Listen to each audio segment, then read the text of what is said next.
Exercice 35. Un récipient contient 400 g d'eau à une température de 30 degrés. On ajoute 100 g de glace faite à partir d'eau sucrée, qu'on appelle de la glace sucrée. La température de la glace est de 0 degré. Donc on a un corps froid, la glace à 0 degré, un corps chaud, l'eau à 30 degrés. Toute la glace fond et la température d'équilibre est à 10 degrés. Donc la glace, non seulement elle fond, elle est à 0, non seulement elle fond, mais en plus elle augmente jusqu'à 10 degrés. On considère que la glace sucrée a une température de fusion de 0 degré. Comme elle est déjà à 0 degré, elle fond directement. Et on considère aussi que la chaleur massique de l'eau sucrée, qui est donc la glace sucrée quand elle a fondu, c'est la même que celle de l'eau, qu'on connaît bien. Et donc l'idée, c'est de déterminer la chaleur latente de fusion de la glace sucrée. Alors, comme j'ai déjà montré, on peut résumer cette histoire grâce à ce schéma ici, dans lequel vous avez un... Alors, je vais prendre ça, tac, et je vais prendre du verre, c'est très bien. Vous avez donc tout d'abord de l'eau ici, qui est à une température de 30 degrés, et donc à la fin, il y a une température de 10 degrés. Donc, cette eau va devoir céder de l'énergie pour faire ce changement de température. D'un autre côté, vous avez ici de la glace qui est à une température, ça c'est écrit dans la donnée, mais je ne l'ai pas marqué ici, à une température de 0 degré. Et donc, quand on met un corps chaud au contact avec cette glace va absorber de l'énergie et va fondre. Donc ici, il y a la transition qui est de la fusion, en fait, elle va fondre.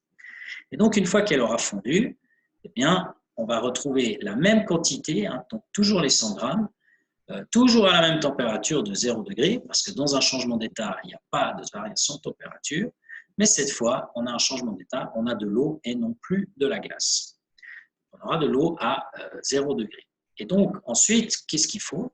Il faut que cette eau à 0 degré absorbe de l'énergie, c'est cette quantité d'énergie-là, de manière à elle-même atteindre les 10 degrés de température finale. Voilà. Alors, si on s'intéresse, bon déjà, du point de vue du texte, tout ce que j'ai dit, je crois bien que je l'ai mis dans le texte qui se trouve là en bas, en dessous. J'ai marqué « La glace sucrée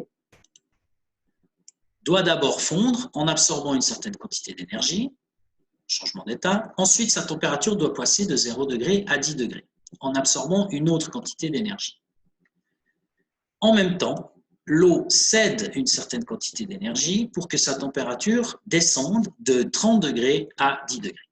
Donc, ce que je viens de vous le dire, c'est écrit dans le corrigé.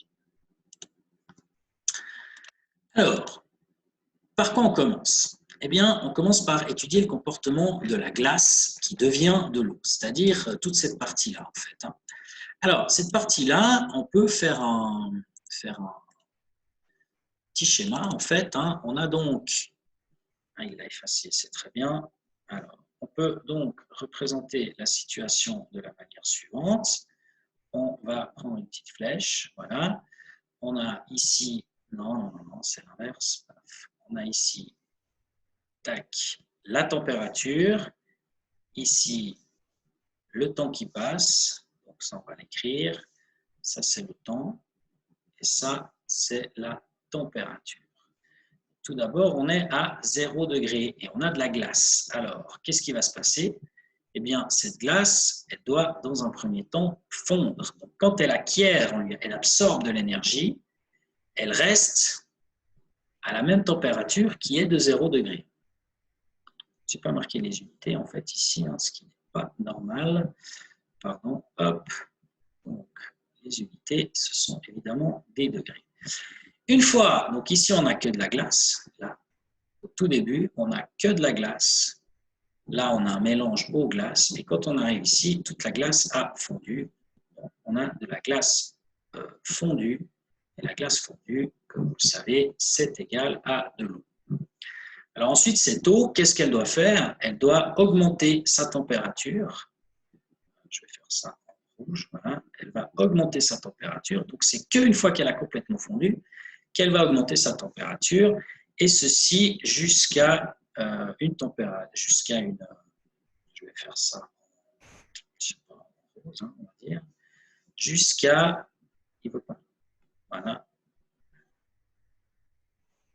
Jusqu'à une certaine température qui sera la température finale de 10 degrés. Là, je parle que du comportement de la glace, tandis que l'eau qui était à 30 degrés, eh ben, elle, c'est autre chose. Alors, si je regarde ça, il y a donc deux quantités d'énergie à absorber. Une qui est la quantité 1, Q1, qui est donc un changement d'état de glace à eau, et puis une qui est la quantité Q2, qui est l'énergie qu'il faut pour passer de 0 à 10 degrés. Alors, je reprends mon corrigé. Voilà. Alors, calculons donc en premier cette quantité d'énergie pour faire le changement d'état, c'est-à-dire pour transformer de la glace qui est ici, en eau ici. Donc, je cherche à calculer cette quantité d'énergie qui est absorbée ici, que j'ai appelée Q absorbé 1. C'est ce que je vais calculer en premier. Alors, ça c'est fait à la page 2. La quantité d'énergie qui est absorbée justement par la glace, sucrée pour fondre, eh bien, c'est un changement d'état. On utilise donc la formule M fois L. M, qu'est-ce que c'est? C'est justement la masse de glace. Alors, il y en a 100 grammes, donc ça fait 0,1 kg. Le LF, de quoi s'agit-il? Alors, le LF, lui, c'est en fait la chaleur latente qui est associée à ce changement d'état. Et je vous l'ai dit tout à l'heure, on passe de glace sucrée à eau sucrée. Donc, c'est un changement d'état de solide à liquide. C'est ce qu'on appelle la fusion. Donc, il faut aller chercher dans les... Enfin, il faudrait pas aller chercher. Hein, c'est la chaleur latente de fusion de la glace sucrée qui doit intervenir ici. Et cette chaleur latente de fusion, c'est justement l'inconnu du problème. Donc, on ne va pas pouvoir la remplacer par une valeur dans nos calculs. On est obligé de garder LF, en fait. C'est ce qu'on cherche. Alors, comme la masse, c'est 0,1 kg, si on applique cette formule, eh bien, on trouve que cette quantité de chaleur s'exprime par 0,1 fois la chaleur latente de fusion de la glace sucrée, qui est donc l'inconnu. Alors ensuite,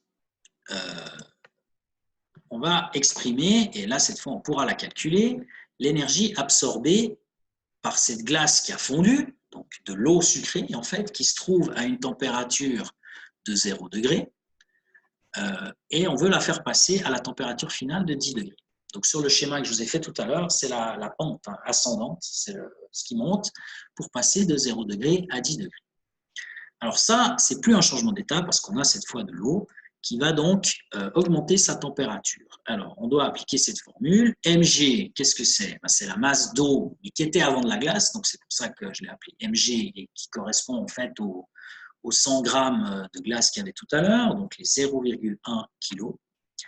Ensuite, il faut utiliser la chaleur massique de l'eau sucrée. Et dans la donnée, il est spécifié que la chaleur massique de l'eau sucrée est la même que celle de l'eau pure. Celle de l'eau pure, c'est une grandeur qu'on connaît, c'est 4180 joules par kilo par Kelvin. Donc ce C qu'il y a ici, c'est les 4180. Ensuite, il y a la transformation de température, le changement de température. Alors la température finale, c'est la température d'équilibre, c'est-à-dire les 10 degrés. Donc cette température finale ici, c'est les 10 degrés. Et la température initiale, l'eau, une fois qu'elle a fondu, elle est à 0 degré.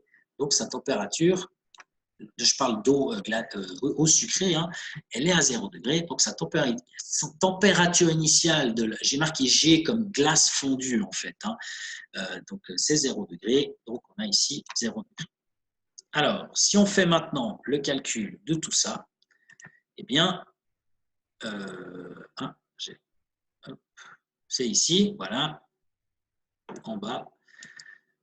Cette quantité d'énergie absorbée. Ce sera donc 0,1 kg fois 4180 pour la chaleur massique fois 10 moins 0 pour la différence de température, ce qui fait donc au total 4180 joules. Alors, si je reprends mon schéma de tout à l'heure, voilà, eh bien, le stylo il est ici. Si maintenant je vais chercher à écrire, ça c'est une grandeur qui s'exprime comme les 0,1 kg fois LF, où LF c'est une inconnue, et puis celui-ci c'est 4180 joules. Donc maintenant, on a ici, on peut exprimer l'énergie totale que doit absorber cette glace sucrée pour atteindre la température d'équilibre. Et cette énergie totale, c'est Q1 plus Q2. Ça, c'est pas la température, pardon, c'est la chaleur totale que doit absorber la glace. Alors, retournons à notre corrigé, ici. Et maintenant, comment est-ce qu'elle peut absorber cette chaleur, en fait, hein, cette énergie, cette glace? D'où elle vient? Eh bien, elle vient, en fait, du corps chaud. Si je remonte le schéma, hein, nous, ici, on a évalué, en fait, cette partie-là. Voilà. On a fait les calculs de ces deux. Donc, d'abord, celle-ci et celle-ci. Et donc, si on les additionne, c'est ce qui va être fait tout de suite, eh bien, on a toute l'énergie absorbée. Alors, si elle l'absorbe, c'est qu'elle doit bien venir de quelque part. D'où est-ce qu'elle peut bien venir? Eh bien, évidemment, elle va venir de l'eau qui est chaude, qui est donc à 30 degrés, qui, elle, va perdre de l'énergie pour baisser sa température jusqu'à 10 degrés. Alors, calculons déjà la somme de l'énergie absorbée. Alors là, c'est vite vu, hein, il suffit d'additionner les deux valeurs. Et c'est donc ce que j'ai fait ici. L'énergie totale qui est absorbée par la glace sucrée pour fondre d'abord, puis augmenter sa température jusqu'à 10 degrés, c'est 0,1 fois LF pour fondre, plus 4180 pour passer de 0 à 10 degrés. Alors maintenant, regardons l'énergie qui est cédée par l'eau pour justement l'eau chaude, donc, enfin chaude entre guillemets, hein, 30 degrés, donc le corps chaud quand même, pour passer de 30 degrés jusqu'à 10 degrés. Alors, ici, ça c'est quelque chose que vous savez faire, on l'a fait à maintes reprises. Il faut appliquer cette formule-là. Cette fois, on a une certaine quantité d'eau qui n'est plus la même que la quantité de glace, hein, c'est les 400 grammes d'eau qui font donc 0,4 kg. Et puis, on utilise la chaleur massique de l'eau. Et cette chaleur massique, c'est 4180 joules par kilo par Kelvin. L'eau, elle doit passer d'une température initiale de 30 degrés à une température finale de 10 degrés. Donc ici, on doit faire comme calcul TF moins TI. Eh bien, ça va donner donc TF 10 degrés moins la température initiale 30 degrés. Évidemment, on obtiendra une valeur négative. On met tout ça dans la formule ici et on trouve, donc là, ça c'est la masse, 0,4 kg, ça c'est la chaleur massique. La différence de température, on trouve moins 33 400 joules. Donc, ça veut dire que l'eau chaude à 30 degrés, chaude en guillemets, hein, c'est d'une énergie de 33 400 joules. Alors, cette énergie va être absorbée par la glace sucrée. Et donc, comment est-ce qu'on met les deux en lien? Bien évidemment, grâce au principe de conservation de l'énergie thermique, qui dit que ce qui est absorbé, ce qui est cédé d'une part, est absorbé de l'autre, de sorte que la somme des deux soit toujours égale à 0 s'il n'y a pas de perte d'énergie avec l'extérieur. Bon, quand il n'y a pas de données qui nous font penser, qui nous fait penser qu'il y a des pertes, on considère qu'il n'y en a pas. Donc ici, on va considérer qu'il n'y en a pas. Et donc l'idée, c'est de mettre nos résultats qui sont ici sur cette page, c'est-à-dire la quantité d'énergie absorbée, là, plus la quantité d'énergie qui est cédée, qu'on vient d'évaluer ici, les 33 000 et des poussières, là, moins 33 400, de les mettre dans cette loi, le principe de conservation de l'énergie thermique. C'est ce qui est fait à la page suivante.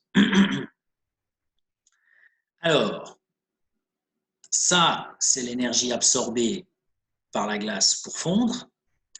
Ça, c'est l'énergie absorbée par la glace fondue pour passer de 0 à 10 degrés.